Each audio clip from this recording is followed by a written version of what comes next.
मला विचारण्यापेक्षा 25 वर्ष आम्ही याची उत्तरं दिलेली आहे. आपण हे प्रश्न भारतीय जनता पक्षाच्या ज्या आता महापौर बसलेले आहेत त्या महापौरबाईंना विचारायला पाहिजे. भाजपचे आमदार म्हणतात पाणी साचलेलं नाहीये, मात्र जिथे साचलंय तिथे हायटाईडमुळे पंपिंग स्टेशन बंद केलेत. यामुळे हे 25 वर्षामध्ये हे सगळे प्रश्न त्यांना कळले नाहीत वाटतं. आता जेव्हा पाणी साचायला लागलं तेव्हा त्यांना हे कळायला लागले.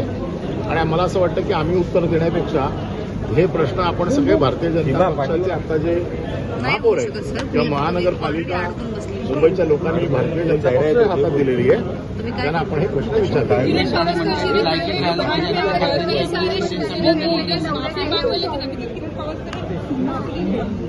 बघा, याला आमच्या मराठी भाषेमध्ये खाल्ल्या घराचे वाशे मोजणं असं म्हणतात.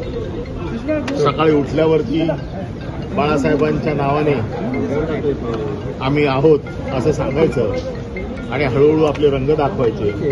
किरण पावसकर काय होते, काय झाले आणि आता काय आहे हे अख्ख्या जगाला माहिती आहे. पण खाल्ल्या घराचे वासे मोजणं आणि अतिशय घाणेरड्या भाषेत देखील आम्ही याच्यामध्ये बोलू शकतो. परंतु अजूनही आम्ही त्या बाबतीतली मर्यादा पाळलेली आहे. त्या दिवशी मी बाळासाहेबांच्या भाषेत त्यांना उत्तर देईल ते किरण पावसकरांना ऐकवलं जाणार नाही. किरण पावसकर माफी नाही मागितली काल. मी काय म्हटलं, त्यांची काय परिस्थिती आहे तुम्ही बघताय. माफी मागण्याच्या लायकीचे पण राहिलेलं नाहीये. या सगळ्यांना बाळासाहेबांशिवाय पर्याय नाहीये. त्यामुळे बाळासाहेबांचं नाव घेतल्याशिवाय हे लोक जगू शकत नाही. एकीकडे टीका करायची राज्याचे पक्षाचे आमदार म्हणतात दोन्ही शिवसेनेला एकत्र यायला पाहिजे. बघा, याच्या बाबतीमध्ये ज्यांना काय उपलब्धी झालेली असेल त्यांच्यासाठी वेगवेगळे व्यासपीठ आहे, त्याच्यासाठी हे व्यासपीठ नाही. परंतु बाळासाहेबांशिवाय या महाराष्ट्राला पर्याय नाही.